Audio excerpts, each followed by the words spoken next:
Hey friends, thank you so much for joining me on Fighting 5. Let's dig into what's going on here in the world of MMA and boxing. First things first, let's talk about Francis Ngannou. He is making some news this week with two big comments. First saying this about Jake Paul. Honestly, I was impressed by Jake Paul. Ngannou told TMZ, I didn't see that coming. I was sure Tyron Woodley was going to win that fight. In a conversation between Dana and Francis would go back and forth to say this, Dana White told UFC heavyweight champion Francis Ngannou that he is free to leave the promotion once his contract runs out. Ngannou is believed to have one fight left on his contract deal, which will end next month at UFC 270. Derek Lewis is making headlines with being pulled over 2 times so far for missing a front license plate. He would record the whole interaction exchange with the police officer and afterwards would make a slight joke in the end to wrap up the whole video. This is just Derek Lewis doing what he does, making light of something that's going on with him. Moving on to Conor McGregor, there is a lot of news surrounding Conor right now. What is he doing? What is going on?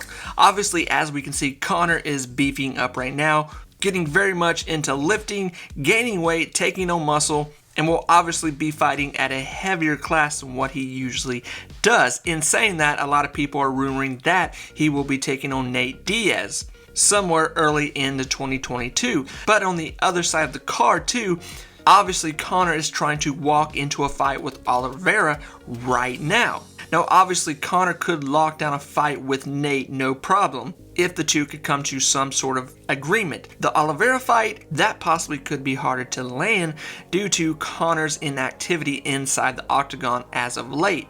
But nonetheless, fans would love to see it no matter what. And in Conor's personal life, you see something else going on right now. Conor would tweet this, Happy 90th birthday, May Glinson. This is a lady that is from Conor's childhood that has saved pictures of his family over time. And in this, Conor would go on and say this is why Conor has a full-time photographer following him from day one, so he is able to capture and have his life on film when he is retired and an old man. Conor would say in this tweet, kind of just wrapping up the whole tweet itself. Moving on to some more unusual news here, former lightweight champion Rashad Evans is having another MMA bout here January 28th in Miami, Florida in the FLX Arena, where he will be taking on Gabriel Chico. Rashad will enter the octagon at 42 years old. His opponent will enter the octagon at 35 years old. So let me know how you think that situation is going to turn out for either man, picking the winner or the loser. The next bit of tidbit information here, we're going right into conversation about Jon Jones. He has made the news again here as of lately, tweeting something kind of roughing the feathers of a lot of people. It's funny how the people who criticize you and judge you the most have some of the nastiest things in their closet.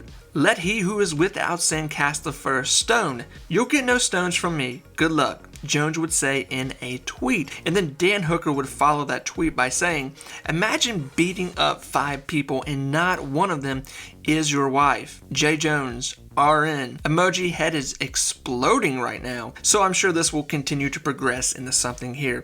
Moving on, talking about Cody Garbrandt. Obviously, Cody has just suffered another devastating defeat in the octagon. Everyone is talking about his future, where it lies, if he's going to be cut, what weight class he will be fighting in. Everyone is talking about Cody right now. Joe Rogan just had this to say about Cody himself.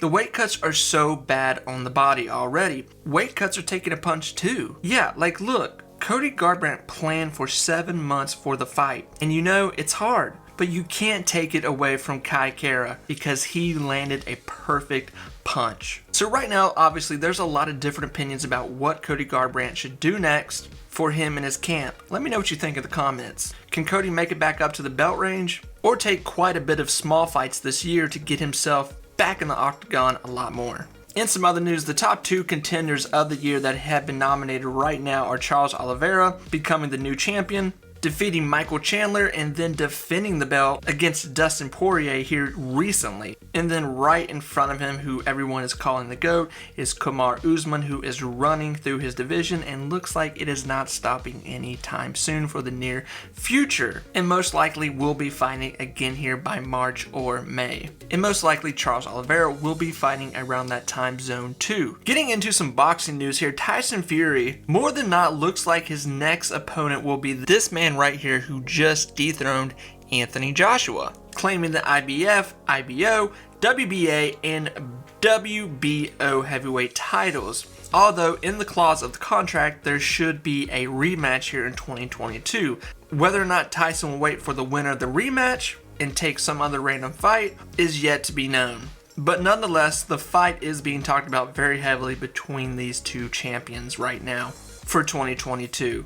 Next, we'll move into some lighter conversation where Tyron Woodley, after his loss to Jake Paul, would pay a fan $5,000 for a meme. And as you can see here, you have all of Jake Paul's past opponents knocked out, except Conor. Obviously, Conor is up in the corner right there taking a little bit of a nap, but obviously it is hinting at the rumors that Jake Paul and Conor will eventually be entering the ring together, whether that's 2022 or X whatever time.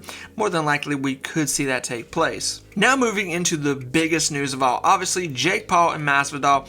This is going to be taking up the headlines here for quite a while. It's not going to stop. Right now, these two are having public negotiations of money exchange for the fight that possibly could happen between them.